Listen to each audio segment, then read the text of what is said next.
Je fréquente souvent un restaurant dans un hôtel, seul. J'emporte toujours avec moi un stylo et un bout de papier. Je m'assois, je laisse mon esprit vagabonder, je m'évade dans mes pensées.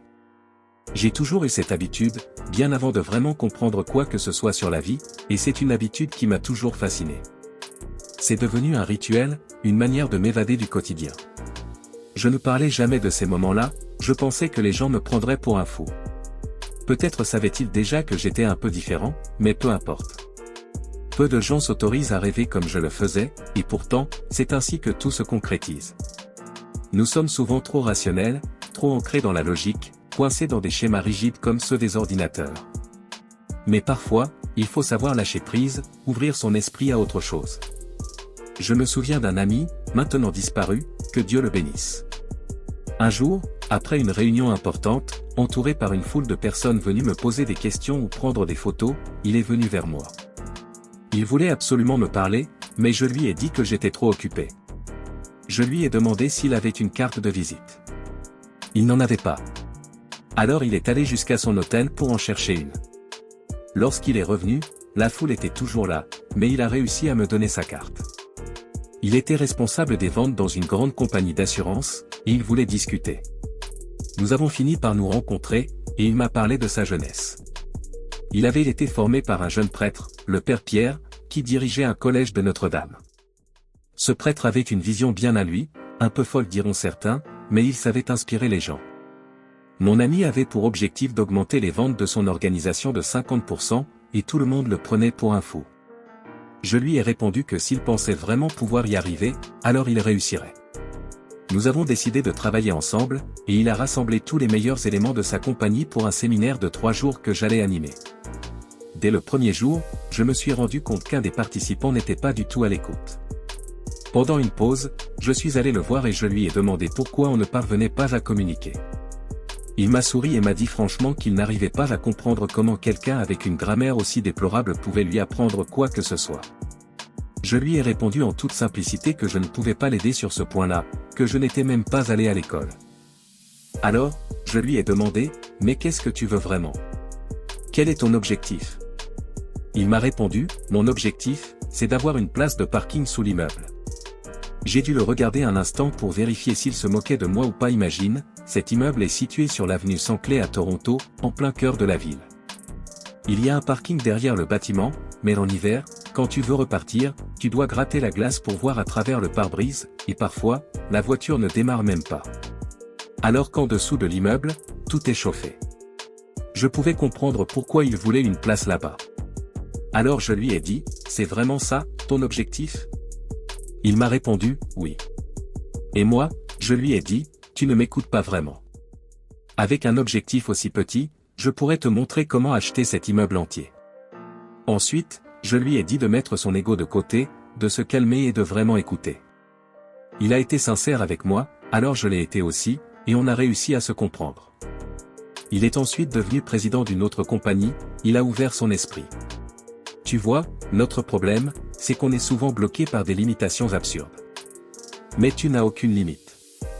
Si tu veux créer quelque chose, vas-y, fonce. Peu importe ce que tu fais aujourd'hui, si tu reviens en arrière de 5 ou 10 ans, tu faisais probablement les choses de manière complètement différente. Comment est-ce que tu as évolué? Dieu sait combien de fois notre monde a changé. Quand le fax est apparu, j'étais absolument fasciné. Je pouvais mettre un bout de papier dedans, et il ressortait à l'autre bout du monde. Incroyable, non? Mais aujourd'hui, c'est tellement vieux qu'on ne l'utilise presque plus. Pense à tout ce qui a changé dans ton monde. As-tu évolué à la même vitesse? La réponse est probablement non. La fantaisie, c'est juste laisser ton esprit s'envoler.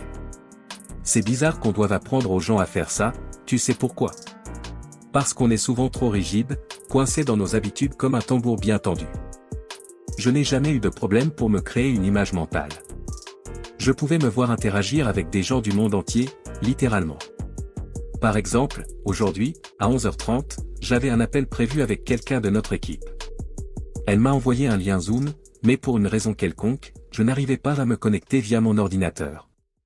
J'étais en ligne, je cliquais pour entrer, mais ça ne marchait pas. Impossible d'accéder à mon email pour récupérer le lien, il leur approchait. Alors, je lui ai envoyé un message, et elle m'a dit qu'elle allait me renvoyer le lien sur mon téléphone. Je n'avais jamais utilisé Zoom sur mon téléphone, mais j'ai dit « OK ». J'ai reçu le lien, mais je n'avais pas l'application Zoom installée. Pendant ce temps, elle parlait à quelqu'un d'autre et m'envoyait des messages. J'ai finalement obtenu le lien, téléchargé l'application, et tout cela s'est fait en 2 ou 3 minutes. Et voilà, je parlais à ces personnes du monde entier. On est en 2019, presque 2020. Je suis né en 1934. Je sais que quand tu entends ça, tu te demandes probablement si je suis encore en vie. Écoute, les changements que j'ai vus au cours de ma vie sont époustouflants, mais je sais que si tu mets ton imagination au travail et que tu passes 2 ou 3 jours avec nous, tu franchiras cette porte en étant une personne totalement différente. Et quand tu rentreras chez toi, les gens se demanderont ce qui t'est arrivé. Ils ne te reconnaîtront même plus. Je me souviens de Gif et Wendy. Je vais me permettre de partager cela avec vous. Gif devait trouver $1 million en 90 jours, en plus de tout ce qu'il faisait déjà.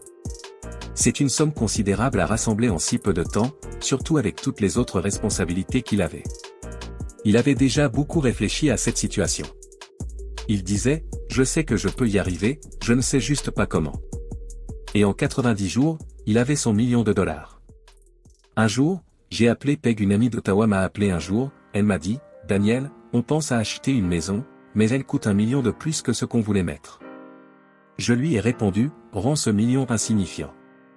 Elle m'a demandé comment faire. Je lui ai dit, fais en sorte que ce $1 million ne représente rien. Et quelques heures plus tard, je reçois par email la couverture d'un livre intitulé « Rends ce $1 million insignifiant », une belle couverture d'ailleurs. Elle avait déjà transformé l'idée en un livre dans son esprit. Quelques heures plus tard, elle m'a dit, pourquoi ne pas organiser un séminaire avec Mary Hendricks intitulé « Rends ce $1 million insignifiant ». Ce qu'on a fait, et on a gagné $1 million en un week-end, tout en aidant d'autres personnes à faire de même, à rendre ce $1 million insignifiant. On a vraiment changé des vies avec ce programme. Tu ne sais pas ce dont tu es capable, tu n'as aucune idée de ce que tu peux accomplir. Personne ne le sait. La vérité, c'est qu'on nous a donné l'imagination, c'est l'outil le plus merveilleux qu'on puisse avoir. Tu savais que rien ne se crée ni ne se détruit? Tu sais ce que ton imagination va faire? Elle va t'emmener dans des endroits où personne n'est jamais allé. C'est vrai, elle va te mener là où personne n'a jamais mis les pieds. Si rien ne se crée ni ne se détruit, tout est déjà là. Que tu lises la Bible, l'Ancien ou le Nouveau Testament, la Bhagavad Gita, le Coran, n'importe lequel d'entre eux, ils nous disent tous la même chose, nous sommes la plus grande forme de création sur cette planète. On marche comme des nomades, mais on ne sait même pas ce dont on est capable. Voyez, ce n'est pas une question de pouvoir, c'est une question de vouloir. Mais vous savez quoi? On laisse souvent notre situation actuelle dicter ce que l'on veut vraiment. Si nous n'avons pas l'argent, on se dit, je ne veux pas ça. Mais c'est faux, vous le voulez, vous n'avez juste pas l'argent. C'est ce que j'ai dit à Sandy, ne regardez jamais l'étiquette de prix avant d'avoir décidé que vous alliez avoir cette chose. J'ai raconté une histoire dans « Vous êtes né riche » à propos de Johnny et Pat. Ils voulaient acheter une maison, mais ils étaient frustrés parce qu'ils ne savaient pas ce qu'ils voulaient vraiment. Alors je leur ai dit, est-ce que c'est vraiment ce que vous voulez? Ils ont répondu qu'ils voulaient acheter une maison, alors je leur ai dit d'y aller et de l'acheter. Ils m'ont répondu, on ne peut pas acheter une maison, on n'a pas d'argent. Et je leur ai dit, vous n'avez pas besoin d'argent pour l'instant. Vous n'avez pas encore pris la décision d'acheter la maison, donc pourquoi auriez-vous besoin d'argent? Ils m'ont regardé, un peu confus. J'ai alors appelé Nathalie Cockman, qui travaillait juste au coin de la rue pour l'agence immobilière Herb Keller. Je lui ai dit, Nathalie, j'ai ici un couple formidable qui veut acheter une maison mais qui n'a pas d'argent. Peux-tu venir les voir? Nathalie avait suivi mon programme depuis longtemps, donc elle est venue, s'est assise avec eux et leur a dit, détendez-vous. Vous avez une image claire du genre de maison où vous voulez vivre? Décrivez-la moi. Et devinez quoi? En moins de 2 mois, ils vivaient au numéro 7 de la rue Beurs. Ils ont vendu cette maison plus tard et ont réalisé un profit de $50 000. Brian, mon fils, qui a ouvert cette séance aujourd'hui, a fini par acheter cette maison, pas à eux, mais à quelqu'un d'autre. Il y a vécu un moment et l'a vendue avec un beau profit. Ce n'est pas une question de ce que vous pouvez vous permettre, c'est une question de ce que vous voulez. Ce n'est pas une question de ce que vous savez faire, c'est une question de ce que vous voulez. ne laissez pas le fait de ne pas savoir comment faire ou de ne pas avoir d'argent vous arrêter. Je sais que les gens autour de vous vont peut-être penser que vous êtes un peu fou, mais alors? Ils pensaient aussi que Hillary était folle, que les frères Wright étaient fous, que Henry Ford était fou, que Edison était fou. Étudiez n'importe quelle personne qui a accompli quelque chose de significatif. Que ce soit en rapport avec ce que Jésus a dit, pardonne-leur, car ils ne savent pas ce qu'ils font, ou pour toute autre situation, il est essentiel d'adopter cette attitude de pardon. Pardonnez simplement, car ils ne savent pas ce qu'ils font. Pourquoi vous soucier de ce que les autres pensent? Si quelqu'un croit que vous ne pouvez pas réussir, qu'est-ce que cela change? Honnêtement, ça ne me fait ni chaud ni froid que vous pensiez que je ne peux pas. Je me moque de ce que vous pensez de moi. J'espère que vous m'appréciez, et vous devriez probablement, car je suis quelqu'un de sympa. Mais si ce n'est pas le cas, c'est votre problème, pas le mien. Beaucoup de gens grandissent en voulant que tout le monde les aime, mais ce n'est pas possible. Tout le monde ne va pas vous aimer, et certaines personnes ne vous apprécieront pas, mais c'est leur problème, pas le vôtre. Ce qui compte, c'est que vous vous aimiez vous-même, que vous vous compreniez et que vous vous acceptiez tel que vous êtes. Notre problème est souvent que nous ne nous comprenons pas vraiment nous-mêmes, et c'est là que les objectifs entrent en jeu. Les objectifs ne sont pas là pour eux-mêmes, ils sont là pour nous permettre de changer l'énergie, de l'utiliser à bon escient. Il y a 6 étapes pour créer des objectifs. Laissez-moi vous dire quelque chose d'important, les objectifs sont une opportunité unique d'exprimer votre don créatif. Vous entendrez des gens dire « Je ne suis pas créatif ». Tout le monde est créatif. Vous avez été créé à l'image de Dieu, donc vous êtes créatif. Vous avez le pouvoir de créer. Il existe 6 étapes pour créer des objectifs, et nous allons les explorer ensemble. Je vais vous dire une chose, lorsque vous commencerez à comprendre cela, vous commencerez à relier les points. Un bon objectif peut littéralement transformer votre vie, vous permettant de passer de rien à des millions, littéralement des millions de dollars. Gagner un Oscar, un Emmy et un Tony est un exploit remarquable. Seules 3072 personnes ont remporté un Oscar, et seulement 26 ont réussi à décrocher un Oscar, un Emmy et un Tony. Hugh est devenu le 27e à réussir cet exploit. C'est extraordinaire, car les Oscars récompensent le cinéma, les Emmy la télévision, et les Tony le théâtre de Broadway. Ces disciplines sont complètement différentes, mais c'est ce qu'il voulait, alors il l'a obtenu. Il y a quelques semaines, il m'a appelé et m'a dit « Je dois gagner un autre Oscar pour Claire ».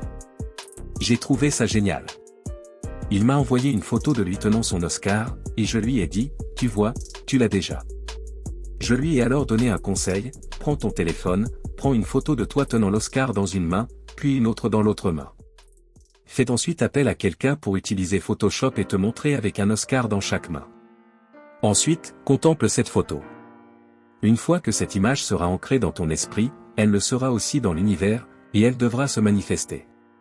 C'est ce que Carnegie disait à propos de toute idée maintenue dans l'esprit, quelle que soit l'idée, si elle est bien enracinée et fortement ressentie, qu'elle soit crainte ou vénérée, elle commencera à se manifester de la manière la plus adéquate. Elle doit prendre forme. Demandez à n'importe quel agriculteur, il vous dira que lorsqu'une graine est plantée dans la terre, l'énergie contenue dans la terre permet à la graine de s'exprimer. Et chaque graine a un schéma prédéfini qui détermine la vibration de cette graine, attirant tout ce qui est nécessaire pour sa manifestation. Quand vous générez une idée dans votre esprit, elle est comme une graine, et elle contrôlera votre vibration, attirant tout ce qui est nécessaire pour manifester cette idée. Il disait que toute idée, si elle est bien enracinée et fortement ressentie, qu'elle soit crainte ou vénérée, finira par se manifester. Je me souviens de l'histoire de Job dans la Bible. Il disait, « Seigneur, ce que je crains vient à moi. » Cela montre que ce sur quoi vous vous concentrez, c'est ce que vous allez attirer. Réveillez-vous, comprenez que ce qui compte vraiment, c'est de décider ce que vous voulez réellement.